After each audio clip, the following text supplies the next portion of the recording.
In a world that celebrates constant movement, stillness can feel very uncomfortable. Hello, my name is Lucy Macridis, and I am voiced by Lucy, your go-to voice for impactful storytelling and dynamic delivery. Hi, I'm Lucy, your clarity coach, and this is Tuesday Talks at 3. Welcome to the Bounce Back, Rise Higher series, where we are striving to understand the magic in getting back up on our feet. We are trying to understand the things or the tips, if I may say, of getting back onto our feet. This is episode 1, and it is called Finding Strength in Stillness. So the question that I'm seeking to answer today, and I'm hoping that in this particular session, we will get at least close, or as close as we can, to answering it is, what does inner peace look like in pressure? What does inner peace look like in pressure? And this is the image that comes to mind. I was doing a program a few weeks back, and it was on public speaking. And I asked the ladies who are in the group, it was a group coaching program, and we were talking about pressures in life that would show up in public speaking. And I just asked them to go, as we went round the table, to go deep into themselves and just come up with an image of what inner peace looks like in pressure. And one of them came up with this idea of a bottle of soda. And specifically in this case, and I'm not doing any promotion for this company, it was a bottle of Coca-Cola. So when you buy a bottle of Coca-Cola, it's sealed and you can see from the seal. And it's calm.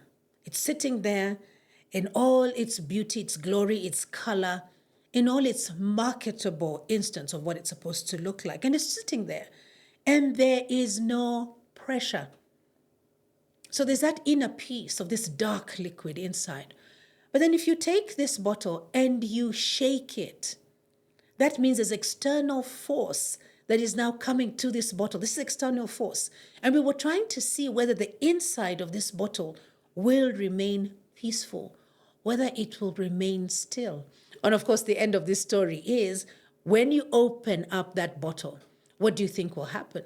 And therefore, you have the opportunity of controlling how you open the bottle when the stillness in that bottle has been disrupted by the external pressure. So today is us looking at what does inner peace look like in pressure.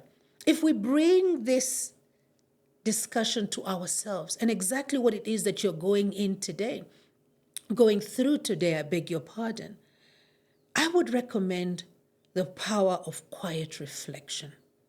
So the world, the environment, the outside, the people around us have given us a good shake. They found me peaceful where I was. Then they brought in all their agendas and their ideas. And this way I got shaken. But we are asking, what does inner peace look like? And why is it important during pressure? Because when we have the inner peace, we have clarity.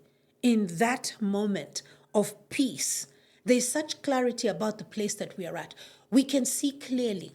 We can hear clearly. We can interact clearly. If somebody asks you what you're about in that moment, you are able to respond clearly and in peace. So this clarity is important because it only emerges when the noise is reduced. Yet, in the things that we do, there's a lot of noise. This is life. This is the beauty of living life. And therefore, even as we look at what inner peace looks like, we have to be cognizant that it does not only exist when everything out here is perfectly aligned in a peaceful way. There's going to be pressure. And in this moment, I just want you to think about that friend of yours, that acquaintance of yours, that colleague of yours, or that person you know, or maybe your neighbor.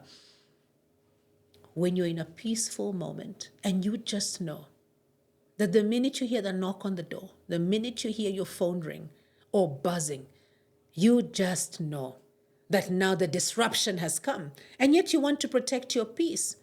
So I encourage quiet reflection because there's a power in that, where you take intentional pauses before reacting emotionally. Easier said than done. From my experience and all the different emotions that come through, in my experience, I know that you can zero in whatever emotional state you want to be in that moment. Think about a situation where life is at risk. It is a high moving, intense situation. And somebody is saying, or rather, I'm saying, that you can choose the emotion to have in that moment. I know for a fact because I've lived through it. I've been in situations where it's so intense, it's so hard to even just get back to myself. But because of reflection, this is prior reflection, because of preparing myself in the eventuality that this would happen, I have found myself being able to rise higher in that instant. So, what emotion are you going through right now that is not helping the peace that is internal? That is the reflection you need to be having. So, what emotion is that is going through? What emotion have you chosen to constantly have control over you? Is it anxiety? Is that what you feel all the time? What emotion is it? Is it the stressful emotion? Is it the overwhelm? And you'll find that these are things that exist in the future. They are robbing you of the present. And this is what comes with reflection. I know because I have done this and I have built my reflection muscle over time. When I first heard this, I thought it was easy plug and play until I realized that in reality, my brain is on all the time. I've got these amazing, I'm a creative. My brain is creating all the time, thinking of different ways to do this one thing to help my different clients understand different perspectives. Whoa, I've used the word different a lot there. But yes, because life is not just seen through one kind of lens. There are different lenses. So as a coach, as a trainer, as a mentor, I need to appreciate the different lenses. Therefore, when I was told that I could build this muscle and it would go into my toolbox that I can pick out in times of reflection, I thought it was plug and play. Until I took it for a test run.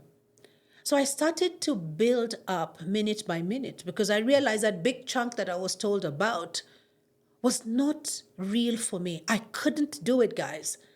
But I found another way. Remember the different lenses? I found another way. And so I started to commit to quiet reflection daily.